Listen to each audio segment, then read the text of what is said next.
cukup jelas ya, ada banyak kepentingan sekali di antara negara-negara, terutama juga Amerika dan juga Jerman. Underdog ya, Jerman itu setiap kali perang kemudian dijadikan underdog terus sampai di mana Amerika memberikan satu kesepakatannya untuk menjadikan Jerman negara industri dalam otomotif saja. Jadi tidak dalam industri peperangan nanti. Kemudian ada pertanyaan ini untuk mungkin Ustadz Budi Mulyana. Ustadz, ini dari Esa dari Cimahi. Sebenarnya dari perang Rusia-Ukraina ini apakah akan berdampak ke Indonesia? Entah itu dari segi politik, militer, atau hubungan internasional Indonesia dengan negara luar. Bagaimana Ustadz Budi? Ya, menurut saya masih terlalu jauh ya untuk bisa melihat relasi konflik Rusia-Ukraina dengan Indonesia secara langsung. Walaupun ada paling mungkin dampak tidak langsung, misalkan kepanikan terkait dengan kenaikan harga minyak dunia misalkan ya, itu nanti pengaruhnya nanti secara tidak langsung.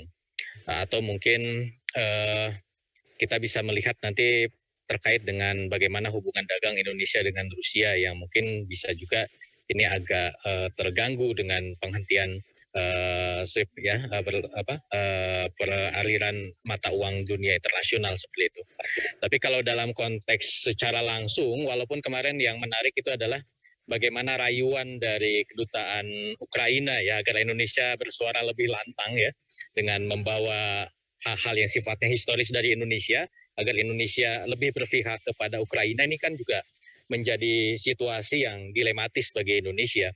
Karena saya melihat Indonesia ini dia berusaha untuk bisa memainkan peran di dua sisi ya, baik dengan Ukraina tetap positif ataupun juga dengan Rusia. Indonesia juga tidak mau kehilangan partnernya seperti itu. Karena kita tahu juga relasi Indonesia dengan Rusia ini cukup kuat ya, seperti itu. Maka memang kalau ditanya terkait dengan hubungan langsung dengan Indonesia, saya pikir masih terlalu jauh ya untuk bisa melihat dampak suaranya Bun sampai sini dari konflik Ukraina Rusia ini. Itu Bung Karno. Udah ada. Ya, baik. Jadi terlalu jauh ya kita melihat bahwa ini akan berdampak terhadap Indonesia, tapi mungkin yang biasa ekspor ke Ukraina atau ke dekat-dekat situ kayaknya akan terganggu ya jalurnya. Oke, baik. Kemudian komentar-komentar di YouTube coba kita bacakan. Apakah betul, ini ada pertanyaan lagi, apakah betul negara Uni Eropa dan pecahan Uni Soviet mendukung Ukraina? Nah, ini ke Pak Slamet Ginting. Pak Slamet Ginting gimana Pak? Negara Uni Eropa dan pecahan Uni Soviet mendukung Ukraina. Nah, ini kan tadi ya sudah juga dijelaskan sebenarnya, cuman mungkin dijelaskan lebih tegas lagi Pak Slamet Ginting. Ya, kembali lagi soal geopolitik dan kepentingan nasional. Tentu masing-masing memiliki kepentingan nasional yang berbeda-beda. Ada yang kemudian tentu mendukung Ukraina, ada juga yang kemudian mendukung Uni Eropa. Karena tidak semua negara-negara bekas Uni Soviet itu masuk dalam Pakta Pertahanan Pengganti Pakta Warsawa. Mereka selama ini juga melihat bahwa kepentingan ekonomi menjadi salah satu titik balik dari pertimbangan kepentingan politik masing-masing. Jadi tidak betul kalau semua negara Eropa Timur atau bekas pecahan Uni Soviet itu mendukung Ukraina, dan juga tidak betul juga kalau semuanya mendukung Rusia. Jadi masing-masing bisa dibedakan kepentingannya, termasuk misalnya tadi negara-negara yang berbatasan dengan Ukraina seperti Polandia justru kemudian membuka pintu lebar-lebar dan lain-lain. Czechnya juga kepentingannya juga sangat tergantung rejimnya pro siapa gitu kan. Kita juga bisa melihat misalnya Presiden Indonesia juga lebih ke arah ke mana daripada pemimpin-pemimpin yang sebelum-sebelumnya juga kita melihat karena memang misalnya Indonesia punya politik luar negeri bebas aktif. Jadi kepentingannya seperti apa? Kepentingan dagang misalnya lebih ke Cina, tapi kepentingan militer lebih ke Amerika, dan juga sebaliknya. Begitu juga di negara-negara Eropa Timur. Jadi sangat multi kompleks ya, dan ini tergantung kepentingan nasional negara masing-masing. Saya pikir itu jawabannya. Ya, jadi sangat kompleksitasnya tinggi ya, Pak Slamet, ya, tergantung dari kedekatan si rezimnya, pemimpinnya, kemudian juga historicalnya mungkin. Ya, betul. Mungkin ada LOI di antara mereka, letter of intent. Ya, jadi kita nggak bisa langsung mencap bahwa mereka Uni Eropa dukung Ukraina, ada juga Uni Eropa mendukung Rusia juga, tapi memang kecaman demi kecaman di dunia terus datang kepada Rusia. Walaupun demikian, Rusia tetap adem ayem, apalagi tadi betul narasi-narasi yang disampaikan presidennya, yaitu Vladimir Putin, disebutkan Pak Slamet Ginting tadi, memang sangat-sangat cantik ya. sangat unik itu, terus juga kayaknya memantik perhatian, kebebasan segala macam. Iya, rebels banget gitu kayaknya ya, memang begitulah. Jadi coba saya ke Ustadz Budi untuk mendalami lagi, Ustadz Budi Mulyana. Kalau misalkan saya mengutip nih Ustadz Budi, mantan Menteri Luar Negerinya Prancis, Hubert Védrine, dalam bukunya Taruhan-Taruhan Prancis di Era Globalisasi, pernah mengatakan sesungguhnya keberadaan satu-satunya kekuatan ini, yaitu Amerika Serikat yang mendominasi seluruh bidang ekonomi, teknologi, militer, moneter, bahasa, dan budaya merupakan kondisi yang belum pernah ada sebelumnya dalam sejarah. Nah, ini kan disebutkan juga tadi oleh Dr. Rian, udah lama Amerika itu nggak ada istilahnya lawan sepadannya. Apa ini jadi momentum? Mungkin negara-negara yang belum sepadan, kemudian tadi disebutkan oleh Ustadz Budi juga, ya mereka masih di level yang berbeda dengan Amerika. Mereka merasa satu persamaan karena salah satu kampanyenya Rusia ataupun tujuan mereka di Eropa itu selalu mengkampanyekan persamaan di antara mereka, bukan sama rasa sama rata. Persamaan direndahkan dan dikalahkan oleh Amerika Serikat. Tentu saja itu yang menjadi tujuan mereka untuk memiliki unity yang sama melawan Amerika. Bagaimana Ustadz Budi melihat ini semua? Apakah ini momentumnya Amerika akan mendapatkan lawan sepadannya atau seperti apa? Tetap aja nih kayaknya Amerika masih nomor satu. Kalau saya melihat ini masih dalam skenario global Amerika ya, masih dalam under control gitu ya. Karena tadi eskalasi peperangan yang dilakukan oleh Rusia itu masih dalam skala yang memang tidak akan melebar ke mana-mana gitu. Apalagi tadi ya berbicara perubahan konstelasi internasional yang tentu ini pasti meniscayakan adanya perubahan power ya negara-negara. Dan biasanya perubahan power itu akan terjadi kalau ya terjadi perang dunia gitu. Dan tentu ini yang justru akan dihindari oleh negara-negara Eropa, terjadi perang dunia yang dipicu oleh salah satu negara di Eropa. Kenapa? Kalau terjadi perang dunia di sana, yang rugi itu siapa ya? Pasti negara-negara Eropa. Yang hancur itu mana? Yaitu negara-negara Eropa. Inggris, Prancis pasti akan belajar banyak ya. Inggris, Prancis itu akan belajar banyak dengan apa yang mereka alami pada saat Perang Dunia Kedua. Ya. Mereka sebelumnya itu kan menjadi adidaya internasional sebelum Amerika terjun di dalam Perang Dunia Kedua kan. Dan ketika terjadi Perang Dunia Kedua itu perang terjadi di Eropa dan di Pasifik Timur ya, di Asia Tenggara, Asia Timur gitu. Tetapi pasca perang justru Inggris dan Prancis itu kehilangan kekuatannya. Walaupun mereka dengan Amerika Serikat ya sekutu itu menang melawan Jerman dan juga Jepang ya. Tetapi karena peperangan itu terjadi di benua Eropa, maka mereka yang mengalami kehancuran gitu. Sedangkan Amerika kan praktis ya, benua Amerika itu tidak tersentuh oleh peperangan pada saat Perang Dunia Kedua gitu.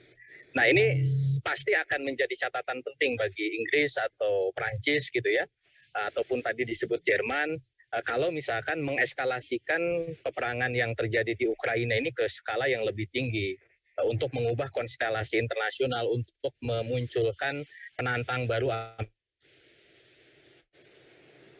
Amerika misalkan seperti itu. Karena yang akan mendapatkan kerugian besar itu ya pasti negara-negara Eropa. Kalaupun terjadi perang nuklir pun misalkan, kehancuran itu akan terjadi di sana.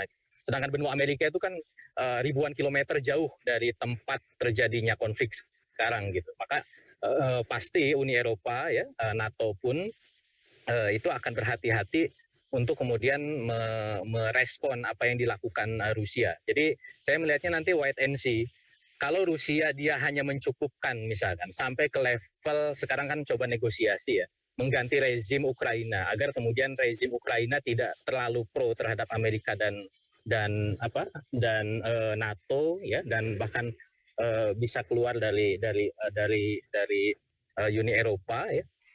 Kalau itu bisa diganti oleh rezim yang lebih pro terhadap Rusia dan itu menjadikan Ukraina itu titik aman buat Rusia, maka itu cukup bagi Rusia gitu.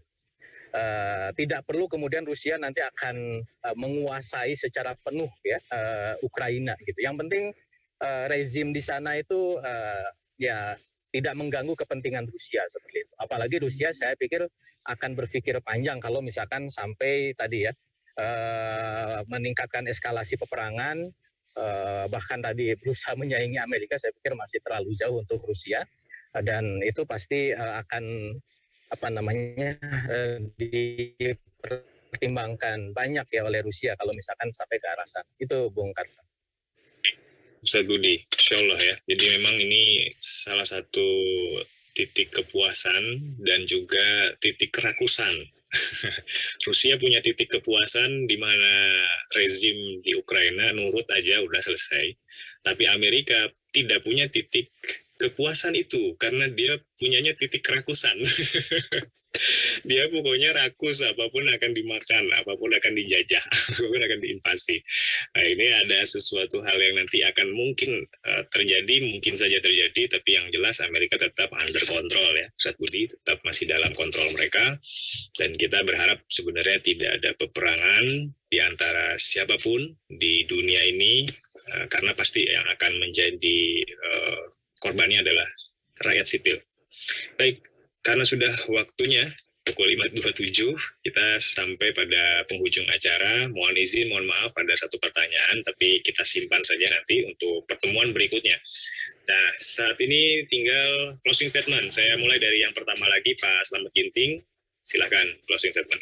Ya, jadi konflik Rusia dan Ukraina menurut saya pendeknya adalah gagalnya diplomasi antara Barat dalam hal ini NATO, Uni Eropa dan Amerika Serikat dengan Rusia, dan sekaligus mengokohkan perbedaan di antara kedua pihak dalam kepentingan di Ukraina, baik dari sisi ideologis, kepentingan geopolitik, geoekonomi, maupun perbedaan sistem ketatanegaraan di satu sisi, dan tentu saja meningkatkan permusuhan serta kecurigaan antara kedua belah pihak di sisi lain.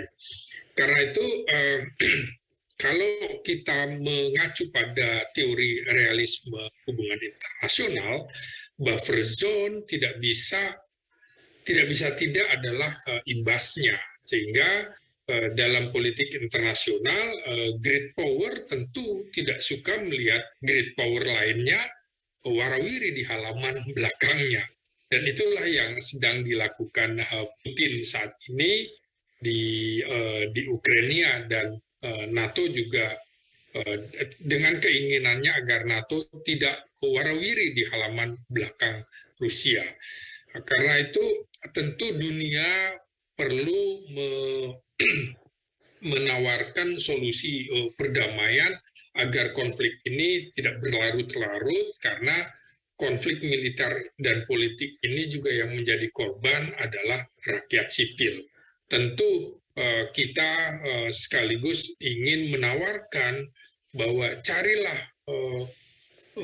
carilah titik solusi yang terbaik. Tadi misalnya antara lain Rusia menuntut agar pemimpinnya diganti, dan juga jangan lagi Ukraina melirik menjadi anggota Uni Eropa dan NATO. Demikian yang bisa saya simpulkan menjadi pernyataan akhir dalam diskusi ini. Terima kasih, Kang. Ya, Karta. Baik, Pak Selamat Ginting. Yang berikutnya dari Dok Rian. Dok, silakan Dok. Terutama bagaimana ibrohnya untuk kaum muslim ini. Ya, terima kasih. Yang pertama saya kira tadi ya, saya ingin menegaskan ulang gitu ya, di level yang sifatnya mikro ya antara kedua belah pihak. Tentu ini sebuah hal yang semakin menunjukkan tadi keinginan daripada Rusia itu sendiri untuk diakui eksistensinya gitu ya. Bahasanya mungkin jelek-jeleknya saya ini bekas dulu di Soviet gitu kan, dan kalau kemudian ada tadi yang istilahnya tadi berusaha untuk mengganggu begitu ya, halaman depan gitu ya, kalau kita sebut dalam konteks Ukraina tadi, dalam konteks menarik kepada orbit yang tidak sejalan, tentu dia akan berusaha melakukan itu. Walaupun tadi saya juga katakan dalam konteks yang lebih makro lagi, menurut saya ini juga harus difahami sebagai bagian daripada relasi kuasa antara Rusia itu sendiri dengan Amerika khususnya begitu ya, di mana kemudian tadi saya sudah sampaikan dalam konteks kepentingan dan juga hal-hal yang menjadi motif begitu ya. Saya ingin kutipkan apa yang disampaikan oleh Menteri Luar Negeri Amerika ya, yang intinya itu kemudian diringkas ya dalam headline-nya CNN, BBC maupun juga Al Jazeera, bahwa yang paling cocok itu ini sebenarnya bukan perang antara Rusia dengan Ukraina, yang lebih tepat tadi itu dalam konteks kepentingan Amerika ini adalah perang gas sebenarnya. Dalam pengertian tadi bahwa ada kepentingan yang lebih makro, di mana kemudian Amerika tentu akan mencegah tadi kekuatan-kekuatan potensial ya, dalam hal ini tadi Jerman dan Rusia tadi atau Eurasia tadi itu, agar kemudian tidak menjadi kekuatan yang akan mengancam ya kepentingan Amerika ke depan begitu. Dan saya kira ini nanti membutuhkan diskusi khusus ya yang terkait dengan, jadi bahwa kepentingan Amerika, kalau ini kita rujukkan kepada pernyataan daripada Wakil Menteri Luar Negeri Amerika ya urusan politik, Victoria Nuland, yang mengatakan bahwa jika Rusia menginvasi Ukraina dengan satu atau lain cara, dan itu sudah terjadi ya, maka tadi proyek gas tadi itu ya, itu kemudian tidak akan bergerak maju. Artinya ini satu hal ya yang saya kira sudah menjadi pemikiran daripada timnya Biden untuk mendesak Rusia untuk melakukan aksi militer untuk menyabotase. Artinya kalau kemudian itu dilakukan, maka Jerman pasti akan kemudian digagalkan tadi proyek tadi streamnya tadi itu. Dan yang kedua saya kira untuk kaum muslimin ya, mari kita ambil ini sebagai satu pelajaran yang juga penting, bahwa konstelasi dunia hari ini masih ditentukan ya oleh kekuatan-kekuatan unipolar Amerika, dan saya kira ini membutuhkan satu pemikiran, karena pada satu sisi ya, meskipun tidak secara langsung hari ini umat Islam juga merasakan dampak ya akibat ya daripada konstelasi yang ya jelas ini tidak menguntungkan kepentingan umat Islam, mulai dari tadi kasus Suriah, mulai dari Palestina, mulai dari Rohingya ya, kemudian Uighur ya, dan juga ya di dalam negeri ini sendiri begitu ya. Jadi artinya di sini kita mendorong ya, momen ini menjadi momen untuk meningkatkan kesadaran politik Islam ya, agar kemudian nanti kita semakin yakin bahwa kepentingan yang tadi dibawa karena kerakusan dari negara-negara adidaya itu tidak menjadi alat ukur satu-satunya. Justru tugas pemimpin ke depan itu adalah untuk meyakinkan bahwa tata dunia yang baru pasca kapitalisme itu adalah sesuatu yang sangat-sangat terbuka, sangat mungkin. Dan saya kira disitulah kemandirian dan kekuatan Islam nanti akan bisa kemudian direpresentasikan. Saya kira itu Kang Karta atas tadi pernyataan untuk closing statement. Terima kasih. Siap, Dok Rian. Silakan Ustaz Budi terakhir. Enggak. Ya, sebagai closing statement, saya melihat memang apa yang terjadi di Ukraina sana ini menurut saya penting untuk diberikan perhatian oleh umat Islam ya, karena dalam meningkatkan kapabilitas taraf berpikir umat ya dalam memahami konstelasi internasional itu kan ada dua yang perlu kita senantiasa pelototi. Pertama adalah bagaimana perilaku dari negara-negara adidaya dan negara-negara great power ya. Maka ketika ini terjadi di Rusia sana, dan Rusia adalah salah satu negara yang dulu pernah menjadi negara adidaya, sekarang great power, ini penting untuk kemudian senantiasa dipelototi, diperhatikan oleh umat Islam. Kenapa? Karena pastinya ini akan memberikan dampak secara internasional. Dan yang kedua yang perlu diperhatikan adalah dunia Islam ya. Bagaimana kemudian mereka merespon apa yang terjadi di Ukraina sana gitu. Dan menurut saya ini menarik ya. Salah satu isu yang kemudian muncul adalah bagaimana memperbandingkan sikap Barat terhadap apa yang terjadi di Ukraina dengan apa yang terjadi di dunia Islam. Ini menunjukkan bagaimana hipokritnya Barat gitu ya terhadap nilai-nilai yang mereka junjung tinggi tentang demokrasi, tentang hak asasi manusia dan lain sebagainya, ketika mereka memberikan perlakuan berbeda, respon peperangan yang terjadi di Ukraina, mereka stand with Ukraina, mereka stop war in Ukraina, tetapi ketika itu terjadi di dunia Islam, Palestina, kemudian Timur Tengah dan sebagainya, Barat seolah-olah itu bukan urusan mereka, padahal mereka menggembar-gemborkan nilai-nilai Barat ke dunia gitu ya. Dan ini menurut saya juga menjadi catatan yang penting bagi kita umat Islam, bahwa itulah nilai-nilai yang diusung oleh Barat. Syarat dengan kepentingan mereka, syarat dengan nilai-nilai yang tentu kalau kita bandingkan dengan nilai-nilai Islam ya kontradiktif gitu ya dalam hal merespon sesuatu isu yang faktanya itu sama gitu, peperangan, kemanusiaan dan lain sebagainya.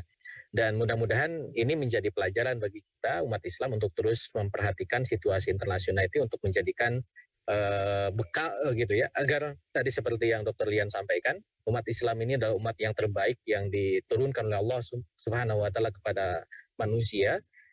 Kuntum khairu ummat ukhrijat linnas gitu ya. Maka saat ini umat Islam tidak dalam situasi itu, dalam kondisi ini menjadi PR bagi kita untuk mengembalikan situasi seperti itu. Karena dulu umat Islam pernah menjadi umat yang memimpin dunia, bahkan negara Islam menjadi negara adidaya dunia, maka itulah yang kemudian harus tumbuh ya, cita-cita harapan bagi kita sebagai umat Islam. Itu dari saya, terima kasih. Walau alam bisawab. Baik, studi Dr. Rian dan juga Pak Salahuddin, jazakallah ahsan jaza. Masya Allah, diskusi pada sore hari ini sangat luar biasa, hangat sekali, dan mungkin setelah ini akan banyak sekali ahli-ahli politik luar negeri yang bermunculan. Tapi itu normal, kaum muslim harus bisa menelisik, mendalami, mendetaili, menganalisis lebih dalam lagi tentang permasalahan di dunia internasional, terutama dalam konflik Ukraina dan Rusia. Apakah ini akan menjadi perang nuklir? Kita belum tahu. Apakah ini akan menjadi perang dunia ketiga? Kita juga belum tahu. Eskalasi dan dinamika akan terus berjalan. Tapi yang jelas, semua negara-negara dan konflik global pasti akan berjalan pada dua kepentingan utama. Yang pertama adalah hubus syadah, atau kecintaan terhadap kepemimpinan atau sebuah ideologi yang diemban, dan yang kedua tentu saja manfaatul madiyah, adanya manfaat materialistik diantaranya sumber daya alam ataupun sumber daya manusia yang digunakan dalam konteks ini industri dan juga kepentingan ekonomi dan lain sebagainya.